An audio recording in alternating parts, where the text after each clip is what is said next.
depositamos no altar. E o que é altar, irmãos? Altar é lugar específico para um tipo de sacrifício. Ninguém anda fazendo qualquer coisa no altar. Você pode perceber que o altar da Bíblia, muitas das vezes, nós vamos ver vários altares à luz da Bíblia, né? Tanto no Antigo Testamento quanto no Novo Testamento. Alguns altares existem, mas esses altares são específicos para um tipo de culto. Então, toda vez que eu estou em casa, em oração, eu estou erguendo um altar. Existe um altar erguido na residência de cada irmão que tem uma vida de oração. É por isso que em Tessalonicenses, no capítulo 5, a carta de Paulo fala aos irmãos na igreja em Tessalônica, no verso 17, orai sem cessar. Existe um altar em Israel, dentro do templo, que é o altar do sacrifício. Uma vez por ano, os judeus iam ao templo oferecer um sacrifício pelos seus pecados. O nome dessa festa lá era traduzida para a nossa linguagem o dia da expiação, ou o dia do perdão, né? Esse dia, o Yom Kippur, chamado na língua judaica, era o dia do perdão. Existia um dia no ano em que o povo todo era perdoado dos seus pecados, através da entrada do sumo sacerdote dentro do templo, para oferecer o sacrifício pelo pecado do povo de Israel. E ali acontecia a visitação de Deus. Deus descia sobre a arca, e aquele sacerdote, sumo sacerdote, melhor dizendo, que entrava para oferecer o sacrifício, ele era recebido pela própria presença de Deus. E esse sacrifício era voltado diretamente dentro do propósito do perdão, coisa que nós não necessitamos mais, sacrificar para sermos perdoados, porque nós já fomos perdoados no alto da cruz do Calvário pelo sacrifício de Cristo Jesus. Isso é muito bom, é muito interessante que nós entendamos, porque essa mensagem de hoje, o poder da oração, vai falar exatamente sobre isso, sobre o que a oração pode fazer na vida do crente. Eu estava ali no meu gabinete orando, durante todo o dia, pela manhã, em oração, buscando uma direção de Deus do que trazer. E já no fizinho da tarde, Jesus falou comigo, fale sobre oração. E esses dias eu tenho tido tantas experiências com oração. Eu estava hoje falando com a missionária, minha filha, eu me lembro que eu orava muito mais do que eu oro hoje. Porque no princípio da fé da gente, bota bem baixinho, Gabriel, por favor, bem baixinho. Isso. No princípio da fé da gente, a gente ora mais, a gente lê mais, a gente quer mais a presença de Deus. Aí o tempo vai passando, as coisas vão protelando. Tá bom, meu filho, obrigado. As coisas vão protelando, as coisas vão acontecendo, e a gente vai deixando a prática de uma oração mais intensa. Aí eu estava falando com ela, minha filha, eu não tenho orado mais como eu orava naquele tempo, que eu me preparava tanto, eu ia para cima dos montes orar, eu ficava orando, eu entrava numa chácara de oração que a gente tinha ali na região onde a gente morava, e eu passava o dia, a noite, eu passava 2 dias orando, em oração, abastecendo o lado espiritual. Pastor, mas não era oração de... Não, irmão, oração nunca é demais, oração é reserva, oração fala de intimidade com Deus. Se você quer ser usado por Deus, tenha uma vida de oração. E aí eu estava falando para ela assim, dizendo, minha filha, Naquele tempo eu tinha mais uma intenção, uma intensa oração.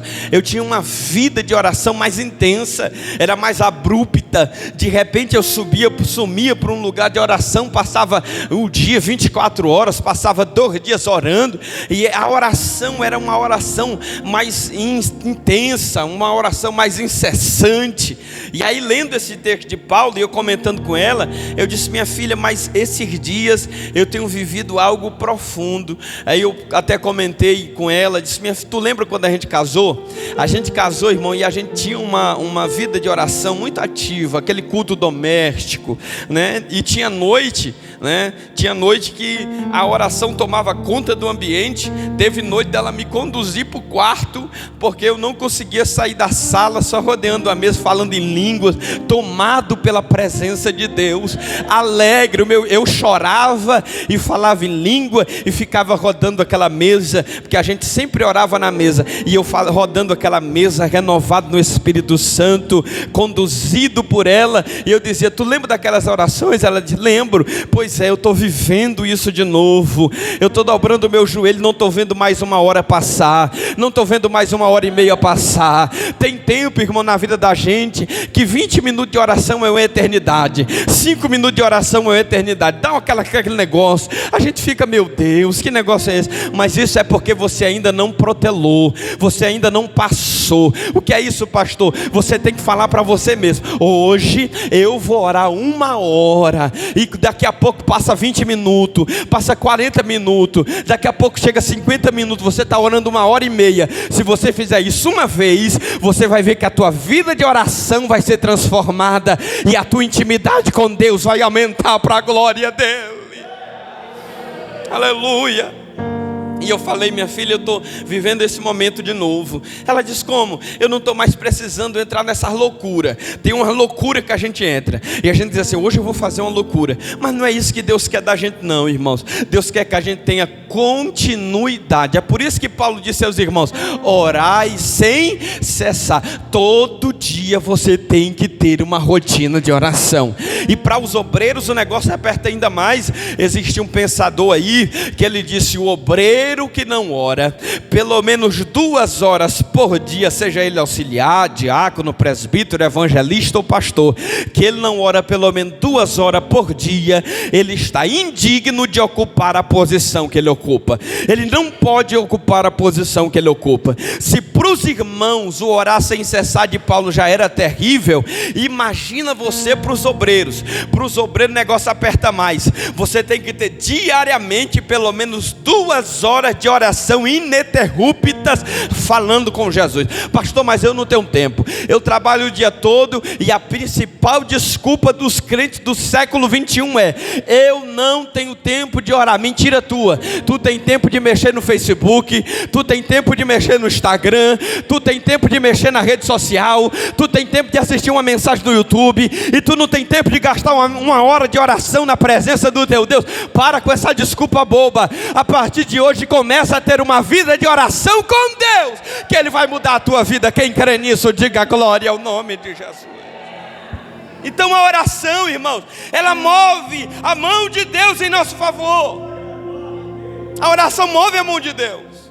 Primeira coisa que eu anotei, que a oração faz com todo crente que se dispõe a orar, é que a oração tem um poder extraordinário. Qual poder, pastor? A oração abre o céu. Diga para alguém, diga: a oração abre o céu. Quem está com a Bíblia aberta, diga glória a Deus. Lucas capítulo 3, verso 21. Olha o que diz a palavra de Deus. No Evangelho segundo escreveu Lucas, capítulo 3, versículo 21. A Bíblia diz assim, ó: quando todo o povo foi batizado, tendo sido Jesus também batizado, e estando ele a orar,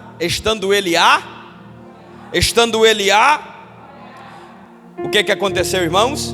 O céu se abriu. O único momento que nós vamos ver essa expressão acontecer na Bíblia, do céu se abrir, é quando o povo de Deus está orando. Nesse dia, enquanto Jesus orava, o céu se abriu.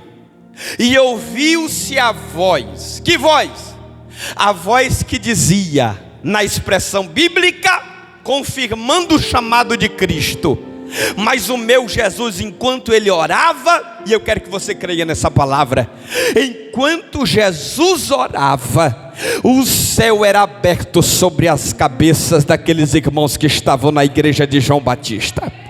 A Bíblia diz que Jesus foi batizado, e quando Jesus levantou do batismo, ele orava, porque Jesus não orou só enquanto estava no processo do batismo.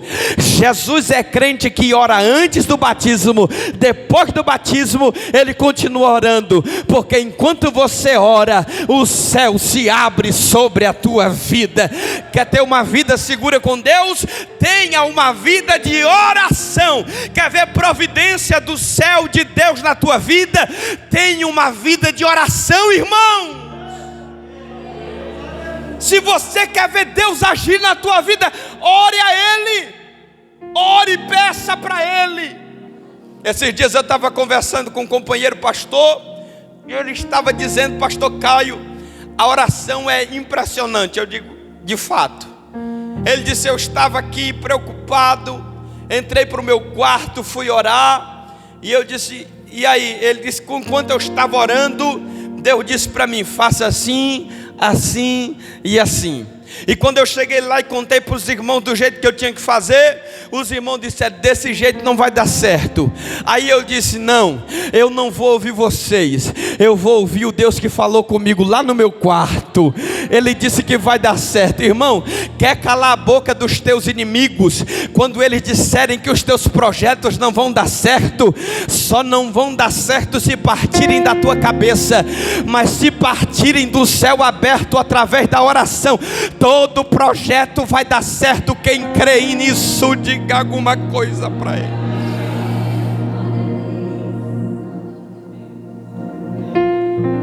Deus está dizendo que tem gente aqui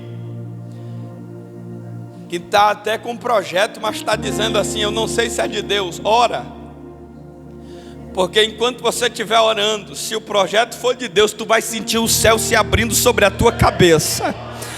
E enquanto o céu se abre sobre a tua cabeça, a resposta de Deus desce para a tua vida. Deus está dizendo alguma coisa para alguém, uma resposta aqui nesta noite. Ele está dizendo: se tu orar e o projeto for meu, eu vou abrir o céu sobre a tua cabeça, e tu vai saber a hora que o céu se abre sobre a tua cabeça. Aleluia. Primeiro, a oração abre o céu. Segundo, a oração tem que ser algo contínuo na nossa vida. Mas é contínuo mesmo, irmãos. Não é só aquela oração na hora do pedido absurdo. Você não pode lembrar de Deus só na hora do impossível, como diz aqui esse dizer atrás de mim. Porque para Deus nada é impossível. Não lembre de Deus só na hora do impossível. Lembre de Deus em tudo. Lembre de Deus na hora que você foi pegar o teu carro para sair da cidade que você está para outra cidade. Lembra de Deus. Lembra de Deus na hora de entrar por aquela porta de oportunidade que se abriu. Lembra de Deus. Lembra de Deus também na hora que você for tomar uma decisão simples. Lembre de Deus. A gente só quer buscar Deus para as coisas complicadas. A gente só quer buscar Deus para as coisas difíceis. Parece que a gente tem tanta fé nas coisas naturais que a gente diz assim: eu vou até a última instância natural, depois eu vou à instância de Deus. Eu vou apelar, e no direito a gente chama instância. Eu vou apelar para todas as instâncias naturais, depois eu vou para a instância de Deus. Não, irmão, tu já pensou se tu for direto para a instância de Deus? Se tu for direto para a mão daquele que é o médico dos médicos, o advogado por excelência, daquele que pode resolver todas as coisas na tua... Tu já pensou nisso, irmão? Dia desse eu estava numa reunião e o pastor presidente disse assim: meu filho, vocês já pensaram que a gente ficou assim mais sem fé? Eu digo isso para vocês. Vocês já pensaram que nós ficamos com pouca fé no passar dos anos, do tempo? Porque em cada esquina da cidade tem uma farmácia. Sentiu uma dor de cabeça, corre lá, pega o comprimido e toma. Sentiu uma dor de dente, vai lá, pega o comprimido e toma. Sentiu um desconforto intestinal, vai lá, compra um comprimido e toma. Alguém levou um tiro perto de você, você está quase morrendo, você tem que ligar mesmo. Mas faça isso. Você até esquece dessa. Liga para a ambulância, vai morrer. Vá lá e pergunte para ele se ele quer aceitar Jesus. Talvez aceitando Jesus, a morte que saia dele e ele possa viver com Cristo a partir daquele momento. Mas a gente esquece das coisas, a gente deixa as coisas de lado. A gente está lembrando mais do Doril, a gente está lembrando mais da dipirona, a gente está lembrando mais do Dorflex, do Anador, e está esquecendo do Jesus que cura de toda enfermidade, do nome sobre todo nome. A gente está esquecendo disso, irmão. Um dia eu estava em casa, e aí eu estava sentindo uma dor, e aquela dor estava muito intensa. Eu ainda não tinha corrido para lugar nenhum. Tem hora que a fé da gente está grande. Eu disse: minha filha, ore por mim. E ela colocou a mão sobre a minha cabeça e começou a orar. Eu creio nessa oração, eu creio. A dor desapareceu. Para a glória do nome de Jesus. Não preste nada contra, está aí para a gente usar mesmo. Mas se você a partir de hoje começar a exercitar a tua fé nessas coisinhas simples, você vai ver o tanto que Deus vai te usar sobre essa terra para a operação de milagres. E o irmão chegou para mim e disse: pastor, uma irmã foi usada e me disse que eu tenho o dom da cura. Eu disse: como é que eu faço para saber se eu tenho o dom da cura? Vai caçar doente, irmão. Caça um monte de gente doente, bota a mão sobre ele, começa a orar, começa a dizer: sai enfermidade, sai doença, mesmo que ele não acredite. Mas se a unção estiver sobre a tua vida, vai ser curado para a glória do nome de Jesus. Tem um monte de gente no meio da igreja que tem unção de cura e não sabe, tem unção para cura e não acredita. Alguém falou, mas ele não tomou posse. Quando cai um enfermo ali, ele corre a léguas, porque não quer exercitar o dom, tem medo de ser envergonhado. Irmão, quem opera o milagre na vida dos outros é Jesus, não é você não. Quem vai fazer a cura é Jesus. Você é só um instrumento, é o vaso de Deus. Contei isso aqui já aqui na igreja uma vez. A gente estava numa congregaçãozinha lá, o lugar que eu já orei por gente doente. E nesse dia chegou uma com duas muletas, e ela chegou se arrastando, velhinha também, que eu tenho um negócio com velho, não sei o que é. Os velhinhos me amam, até nessas horas, é uma sorte orar pelos velhinhos. Chegou quase que se arrastando, sentou lá e eu comecei a pregar. Daqui a pouco eu disse: eu vou orar para Jesus curar. E aí aquela velhinha se levantou, botei as mãos sobre ela, aí disse: em nome de Jesus. Lembrei da palavra de Pedro e João. Eu disse: em nome de Jesus, se eu tenho comigo essa unção de cura, cura essa mulher.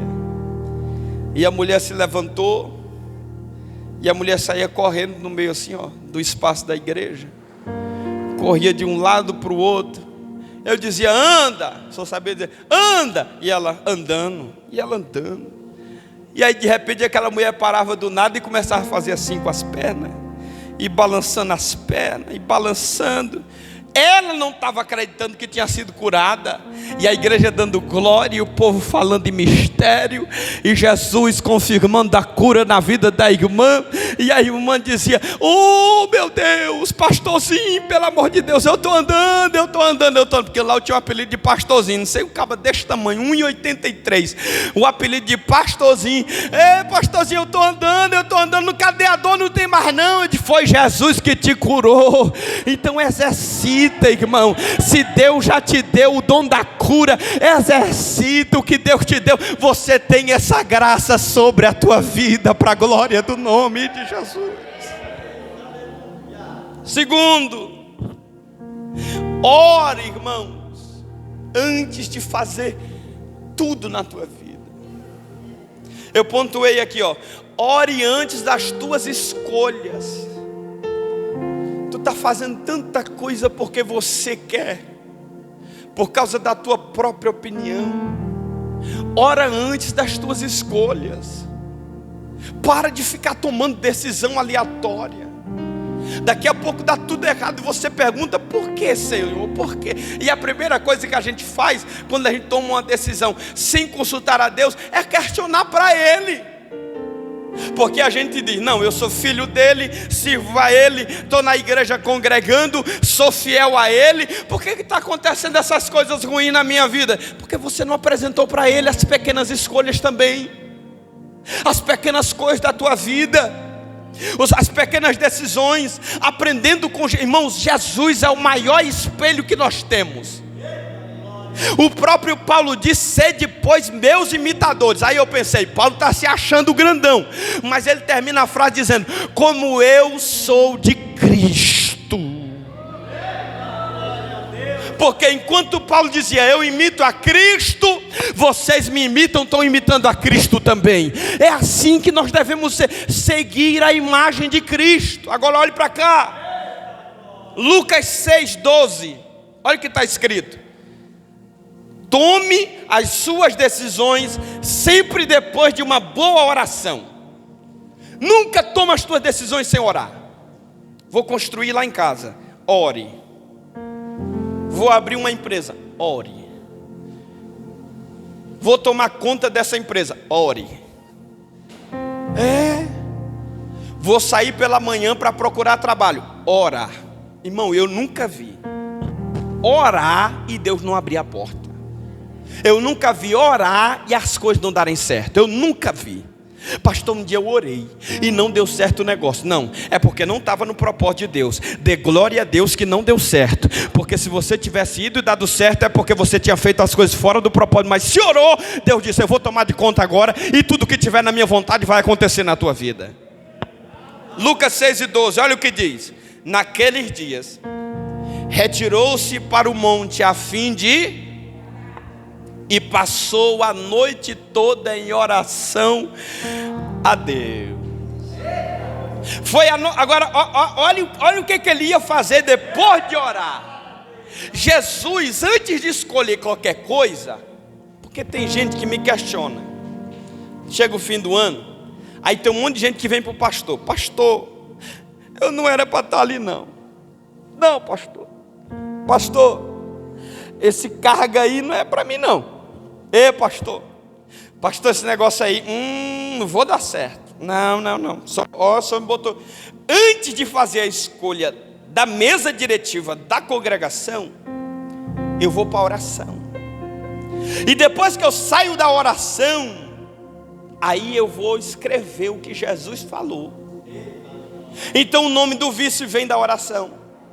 O nome do segundo vice vem da oração. Quem está me ouvindo, diga amém. O nome do assistente social vem da oração. O nome do fulano vem da oração. Agora, se você quer aceitar ou não, aí já é uma coisa diferente. Porque a oração é feita, a escolha é revelada por Jesus, mas você é que tem o livre-arbítrio de dizer: eu quero o meu chamado ou eu não quero o meu chamado. Porque olha só o que acontece aqui, ó. Jesus passou a noite toda orando, sim ou não? Ele estava orando ele estava falando diretamente com o Pai. Para que? Versículo 13: depois do amanhecer, chamou os seus discípulos e escolheu 12 dentre eles. Irmãos, quantos? Agora olhe para cá, irmãos. Foi 12 que ele escolheu. É meu, pastor? Mas e aí, pastor, se Deus direcionou, por que foi que deu errado? Não sei, pergunta para Jesus por que Judas não deu certo. Pergunta para Jesus por que Pedro tinha a personalidade que tinha quando ele chamou ele para ser um dos 12. Pergunta, que ele vai te dizer: eu dei a oportunidade, mas ele não quis. O problema não está no pastor Jesus, o problema não está no pastor Caio, o problema não esteve no pastor João Batista que passou por aqui. O problema está em você que diz não para o chamado, Judas. O problema está no Judas, irmãos. O problema está no Pedro, que é sanguinário, quer cortar a orelha dos outros. O problema está aí em João, que quer mandar fogo cair do céu para matar o povo. O problema está nas pessoas e não no Deus que chamou você, queridos. O Deus que te chamou para uma obra perfeita, porque Ele é perfeito. Agora o problema é sempre o Judas que está no meio deles. Se de cada 12 tem um Judas, de cada 24 tem 2 Judas, de cada 36 tem 3 Judas, e assim sucessivamente. E de cada 120 tem 10 Judas. E a gente tem que lidar com o Judas também, porque Judas foi chamado, Judas foi colocado em cargo de confiança, mas Judas não está nem aí para a obra, mas Judas está desprezando a obra, mas Judas não quer fazer a obra com direito, com jeito, mas Judas tira da bolsa de Jesus e põe na bolsa dele, mas Judas é ladrão mesmo servindo a Jesus. Mas Judas não quer compromisso com Jesus. Mas Judas não quer que ninguém adore a Jesus. Mas Judas não quer que ninguém gaste nada na presença de Jesus. Mas Judas não quer que aquela mulher adore, trazendo um unguento caríssimo, porque para ele não precisava gastar com Jesus, porque para ele não precisava ofertar na obra de Jesus, porque para Judas quem adorava era estranho, porque todo Judas acha quem adora estranho, todo Judas critica quem adora estranho, todo Judas vai criticar quem faz o trabalho e chamar, você não devia estar fazendo desse jeito. Mas quando Judas se levanta, Deus levanta um adorador de excelência, para não dar ouvido para Judas e dizer, eu quero mais aos pés dele, para a glória de Deus.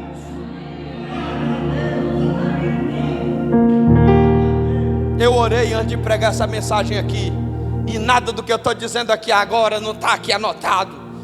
Por quê? Porque Jesus está dizendo, e Ele está falando, e que quando Ele fala para quem precisa ouvir. O grande problema da igreja não está no Deus da igreja. O grande problema na igreja está nas pessoas que Deus chama e não valoriza o chamado que Deus deu a elas. Primeiro Ele orou para depois escolher. Antes das tuas escolhas, ore, fala para alguém, antes das tuas escolhas, tenha uma vida de oração. Quem crê, diga glória.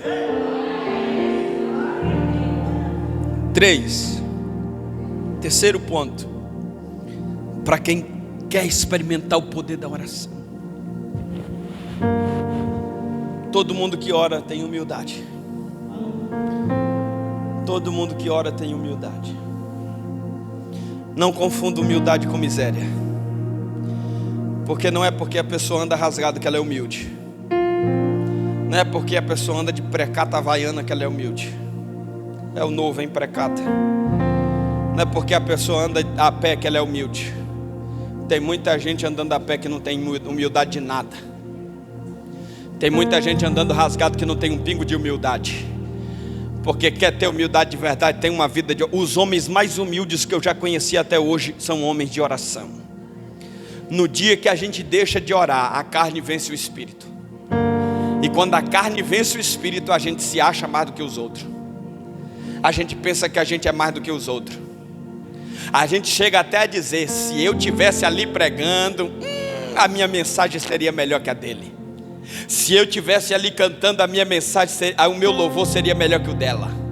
Eu é que devia estar na frente desse departamento. Quando a pessoa diz isso, esqueceu de ser humilde faz tempo. Faz muito tempo. Faz muito tempo. Porque quem tem uma vida de oração só ora porque depende, só ora porque confia, só ora porque entende que a força não está no seu braço, está no braço do Senhor. Existia um rei em Israel que um dia resolveu orar, e Deus falou para ele usando o profeta: eles vão vir com a força do braço, mas nós vamos em nome do Senhor Jesus Cristo de Nazaré. O Davizinho estava enfrentando o maior desafio da sua vida. Depois de ter enfrentado o urso e leão, ele começou a enfrentar um gigante, e o gigante veio com lança, espada, escudo. Ele disse: esse gigante está vindo comigo armado até o dente, mas eu vou em nome do Deus de Israel, e Ele me dará a tua cabeça nas minhas mãos. O que é isso, pastor? É Deus dizendo, irmão, quem tem vida de oração não precisa precisa de arma, não precisa de espada, não precisa de escudo, não precisa de lança. O que precisa é só boca no chão, joelho no chão e boca no pó.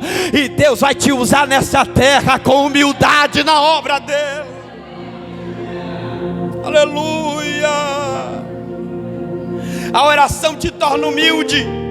João 6,15, quem tem Bíblia? João 6,15, olha o que Jesus faz. Em João 6,15, o povo está aplaudindo Jesus. Está dizendo assim, ó, eis aí o Messias. Só que o Messias para o povo de Israel é espada na mão, desgoverno de Roma, tomando o poder. Rei, esse rei que o judeu espera até hoje, é um rei com espada. É um rei que vem para cortar, para tirar o domínio opressor. Esse é o rei que o povo judeu espera. Eu sei que você já ouviu por aí alguém dizer que o judeu não reconhece Jesus como sendo o Messias. Claro, porque o Messias que o judeu espera ainda vem no fim da grande tribulação, na grande batalha do Armagedon, quando a visão de João é que uma espada sai da sua boca. É esse que o judeu espera. E aí o texto se cumpre, porque todo judeu verá que ele era de fato o Messias. Mas eles não creram na vinda de Jesus. Eles não creram na primeira vinda. Eles não acreditaram na primeira chance. Eles vão precisar ver. E aí todo olho verá, todo joelho se dobrará, toda língua confessará. Por quê? Porque é nessa hora que o judeu confirma tudo o que ele vê os profetas dizendo. Porque os profetas dizem que ele vem com domínio, com governo. E aí esse governo dele destitui outros governos. E o judeu ainda está esperando esse que vem para destronar alguém que está oprimindo. Mas aí quando o povo tentou fazer de Jesus esse Messias, sendo que ele era o Messias, mas não veio ainda com a espada aguda saindo da boca, não, como a visão de João, não. Esse Messias aqui vem para pregar a mulher adúltera que é jogada aos pés dele, e os camaradas dizendo, a lei de Moisés diz para matar. O Senhor diz o quê? Ele vai e vira para a multidão e diz, quem não tem pecado atire a primeira pedra nela. Saiu do menor ao mais velho, do mais moço ao mais velho, todo mundo jogou as pedras fora e foram embora. É esse Jesus que veio de primeira, o Jesus que veio liberar perdão, o Jesus que veio o seu sacrifício, o Jesus que veio trazer salvação para a humanidade. E não Jesus que veio lutar com espada, não Jesus rei terreno, não. O povo dizia, aí em João 6,15, olha o que está escrito, sabendo ele que o povo vinha, o texto bíblico está assim, ó, arrebatá-lo como rei. O povo vinha botar ele no ombro, irmão, e dizer, pega a espada, pega a espada, pega a espada, pega a espada. Vendo ele que o povo ia fazer isso, o que ele fez? Ele saiu sozinho para o monte. Agora olhe para cá. Toda vez que Jesus vai, quem está me entendendo, diga amém. Toda vez que Jesus vai para o monte, Jesus vai, ó. Porque se fosse qualquer um de nós aqui, eu tenho minhas dúvidas sobre alguns, mas alguns de nós, quando o povo viesse dizendo assim, ó, é o rei, é aquela multidão, rei, nós ia dizer, vem que eu sou mesmo, vem em mim, vem, eu sou rei, eu sou rei. Só que Jesus não. Jesus era homem de oração, e Jesus sabia que toda a glória lançada de lá tinha um preço. Ele dizia, não é essa glória que eu quero é a glória que o Pai me enviou para executar aqui na terra. Você não entendeu, não? Você não entendeu, irmão? Enquanto qualquer um de nós iria subir no ombro daquele povo e dizer, eu sou o rei, Jesus disse, não, eu vou para a oração, porque a direção não é minha, porque a estratégia não é minha, porque a vontade não é minha. Pastor, fala de novo. Porque a vontade não era de Jesus. Quando ele estava no jardim do Getsemane orando, ele declarou uma palavra e ele disse: Pai, se possível for, passa de mim esse cálice, mas não seja feita a minha vontade, seja feita a tua vontade. A vontade que Jesus fazia não era a dele, era a vontade do Pai. E só tem como saber a vontade do Pai através de uma vida de oração. Pelo amor de Deus, irmãos, vamos ter uma vida de oração. A oração te torna humilde, a ponto de não querer ser famoso na terra. A oração te torna humilde. Tem uma moça por aí que quer ser famosa. Ela deu uma entrevista num citado podcast, que agora é um negócio de entrevista. E ela disse, quando alguém perguntou: por que você não fala mais da Bíblia nos teus vídeos, na rede social? Ela disse: porque a minha equipe já tentou colocar muita Bíblia, mas ninguém comenta Bíblia. Eu estava vendo ela hoje falando isso.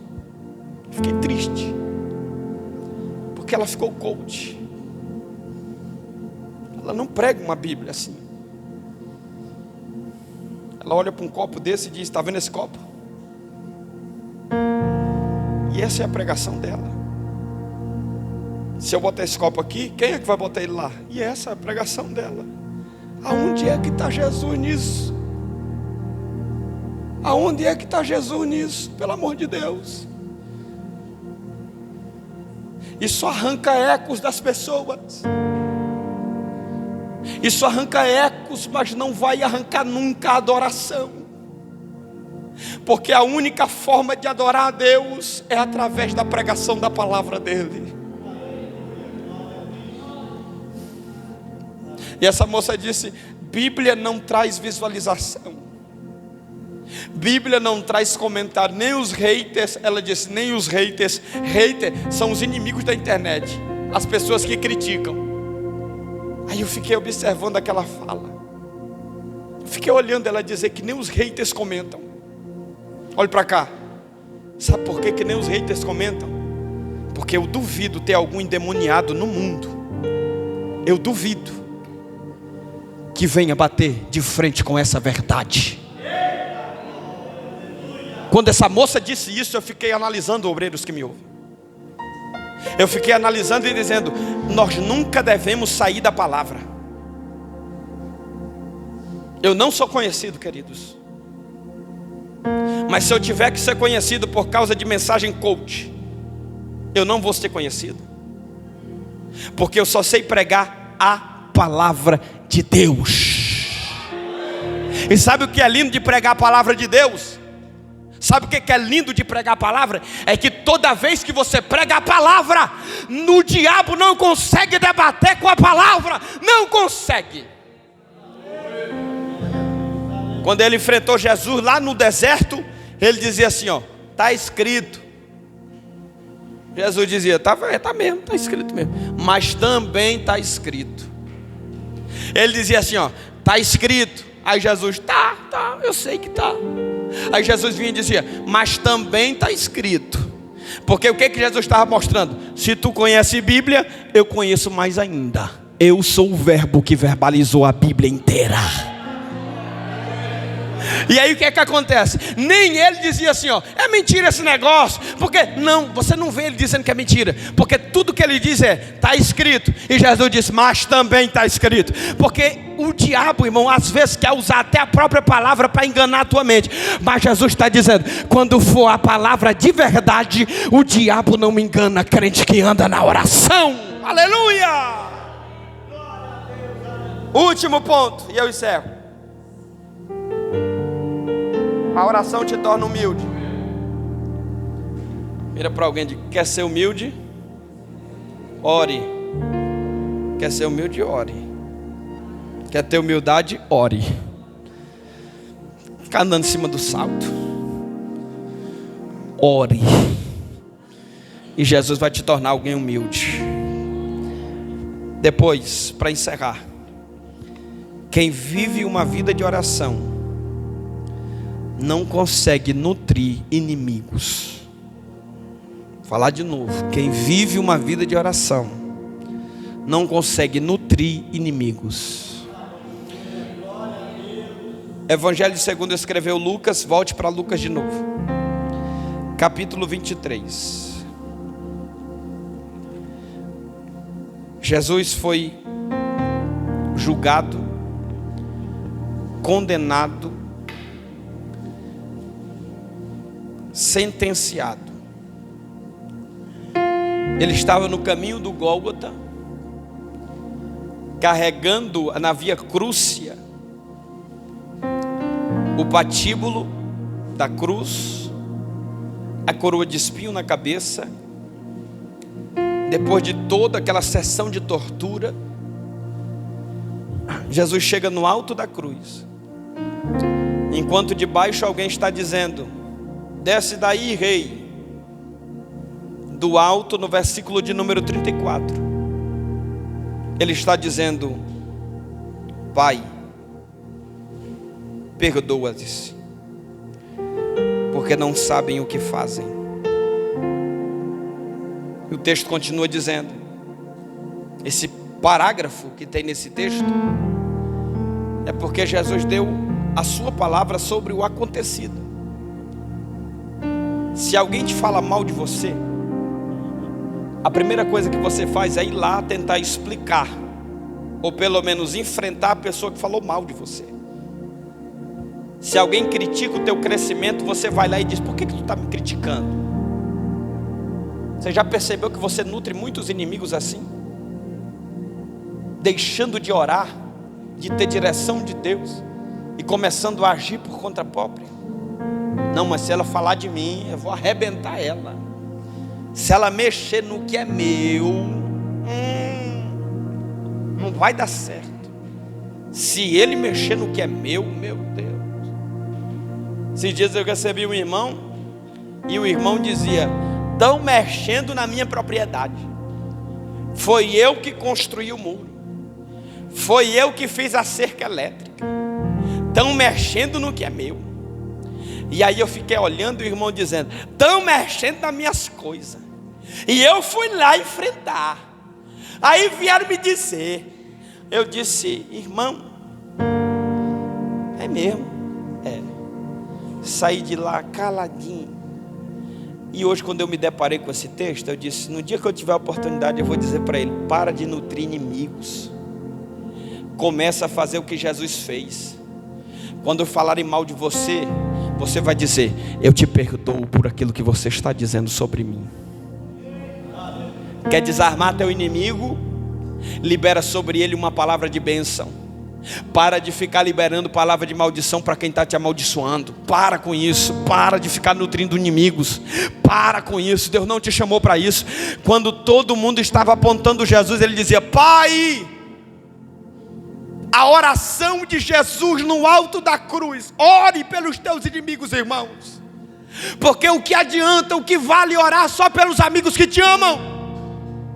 Começa a orar por quem não te ama. Pai, perdoa-lhes, Pai. Olha Jesus liberando perdão. Eles não sabem o que fazem, Pai.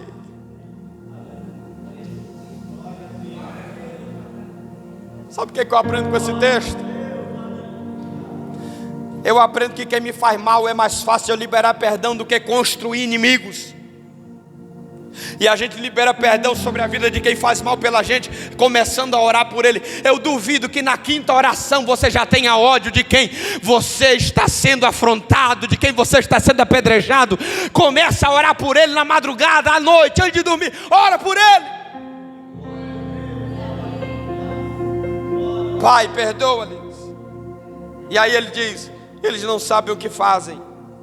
Porque todo mundo que aponta, se você é fiel a Deus, se você é inocente nesse negócio, você não fez nada, você está com Jesus. Se eles estão te apontando, eles não estão sendo usados por nada mais, nada menos do que o próprio inimigo das nossas almas. e eles não sabem o que estão fazendo. Foi por isso que Jesus disse isso. Jesus disse: Pai, eles não sabem o que fazem, porque o domínio do corpo daqueles homens que estavam maltratando a Jesus não estava mais sobre a coordenação deles, estava sob a coordenação do próprio diabo. Estava sob a coordenação do próprio diabo. Porque era o diabo que não queria Jesus no alto da cruz. É por isso que toda a fala daqueles homens, até de quem estava do lado, era: desce daí. Você já observou que esse texto fala muito sobre descer? O ladrão que estava do lado disse: ei, desce da cruz, aproveita, leva nós também. Quem estava embaixo dizia: tu não é o rei, desce daí. Você já percebeu isso aqui? O diabo tinha muita vontade de ver Jesus descer, mas o meu Jesus nunca parou de subir. Vou falar de novo para me ver se você entende.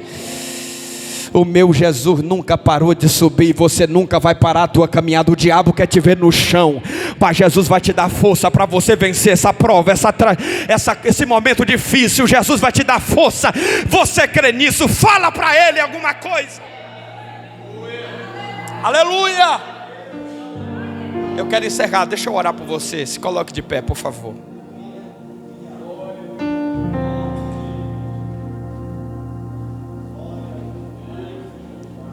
Deixa eu ver se você pegou essa palavra. Quem ora, o que se abre sobre a sua cabeça? Não, irmãos, pouca gente. Quem ora, abre o céu. Diga: abre o céu. Segundo, quem ora antes das suas escolhas.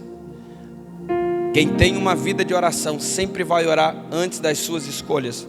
Diga: quem tem uma vida de oração sempre vai orar antes das pequenas escolhas.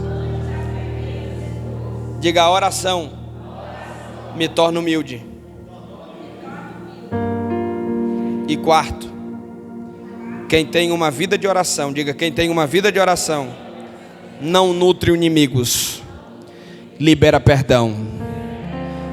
Põe a mão assim no teu coração. Senhor Deus e Pai, eu te apresento a tua igreja nas tuas mãos. Te apresento os teus filhos, Senhor, e eu declaro sobre eles a graça de Deus. Se tiver alguém que precisa, meu Deus, dessa palavra como exercício na sua vida, faça eles exercitarem essa palavra. Se há alguma falta de perdão, faça eles liberarem perdão. Se há alguma coisa que está acontecendo e essa palavra serviu de resposta, que ela seja instrumento para a vida dos teus filhos, uma melhora, uma mudança, porque eu acredito que a palavra vem também para alimentar a nossa fé nesta noite. Só quem acredita também tira a mão do coração dizendo: glória a Deus. Senta glorificando a Jesus. Nós vamos ofertar nessa noite. Quero que você fique aí no seu lugar. Um obreiro vai estar recolhendo as ofertas. Põe um playback aí para mim, por favor, Gabriel. Pode ser o dia de sol, rapidinho aí na...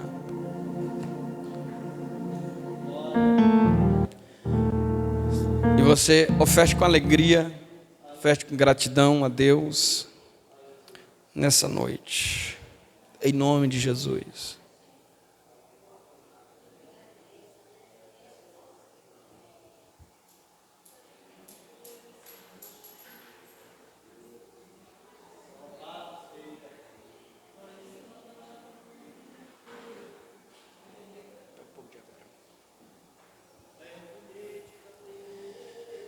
No abismo sem fim.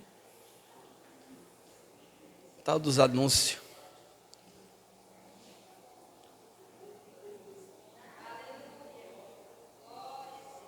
Glória a Deus.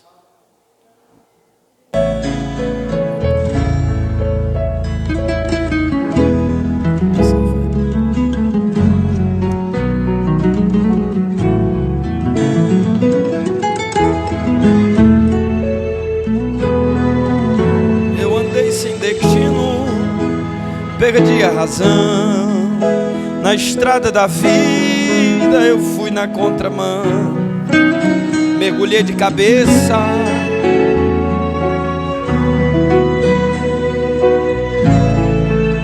eram parte de mim. No terrível espinho do pecado eu pisei.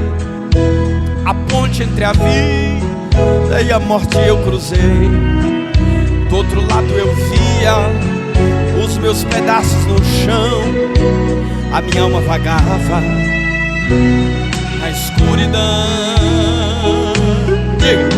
Das garras da morte o Senhor me arrancou, me mostrou a verdade que eu nunca quis ver. Olha, acordei de um pesadelo e voltei a viver. Eu hoje estou bem, mas já esse mar. Sou dia de sol, mas já fui temporal. Fui barco à deriva, fui noite sem lua. Para encerrar, declaro: verão sem calor. Diga, hoje eu sou verdade. Hoje eu sou verdade, mas já fui fonte seca. Hoje eu sou você. Através da oração, alma ferida, coração quebrado, Jesus consertou. Só quem crê que Ele conserta aqui, diga glória para Ele. Aleluia, Deus.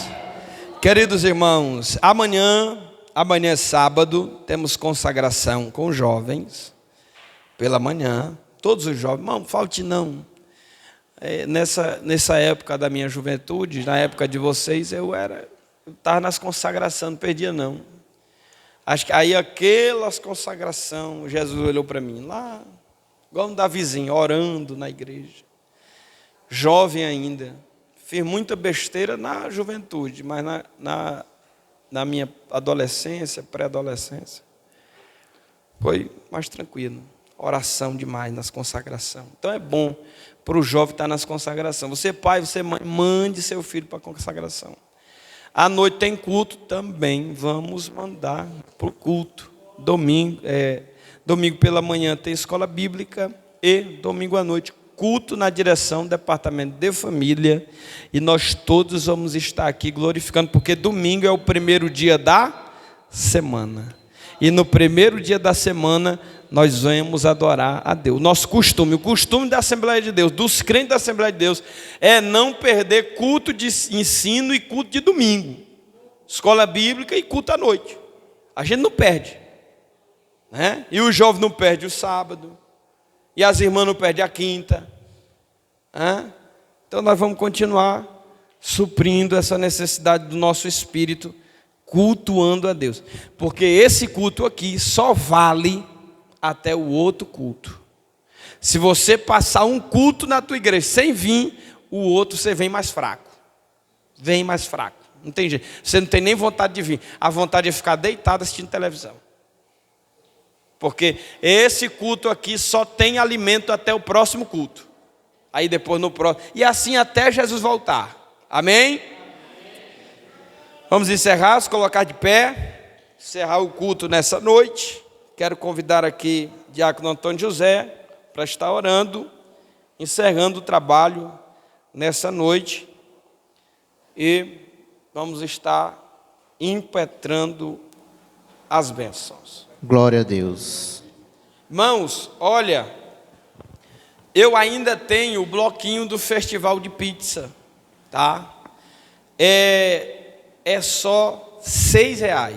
Se você pegar o bloquinho, você vai ter que vender 10. Aí você vai ter que vender 10 ticketzinhos para o povo vir comer mini pizza. Aí você não vendeu o 10, vendeu 5. Aí você bota os outros 30 lá. E traga os 60. Porque quando você pegou o bloco, 60, irmão, que dia foi que nós já vendemos um negócio para um bloquinho de 10, ser só R$60? Nunca. Então você não vai devolver bloco, você vai devolver o dinheiro, que é os R$60. Vendido, que eu já disse que nós vamos vender tudo. Tem 200 aí rodando. E eu quero que você que ainda não pegou, venha pegar. E quem ainda não comprou, compre de mim, pelo amor de Deus, que eu quero encerrar meus 2 blocos. Em nome de Jesus, viu? Ore. É dia Glória 26, né? 26, 19 horas aqui na frente, aqui, festa boa, animada. Depois comprar do pastor, compra dos obreiros. Amém? Curve suas cabeças, vamos orar, agradecer pelo culto de hoje. Bendito e maravilhoso Deus que está no céu. Senhor Deus, viemos aqui nesta noite com o único objetivo, Senhor, quero de te adorar, meu Pai. Queremos te agradecer, Pai, pela presença, pelo Teu Espírito Santo, Senhor, pela graça derramada neste culto. Que aqui saímos hoje, Senhor, com a certeza que sairemos mais alimentados da Tua palavra, Senhor. Senhor, nos guarde da noite, desguarde tudo que é medo e faça medo, Senhor. De tudo que é mal e possa fazer mal. Senhor, nos guarde com a Tua palavra, a Tua bênção, em nome de Jesus. Todos digam amém. A graça do nosso Senhor e Salvador Jesus Cristo, o amor de Deus, o nosso Pai, a comunhão e a consolação do Espírito Santo seja com todos, desde agora e para sempre. Todos digam. Cumprimente teu irmão dizendo a paz do Senhor.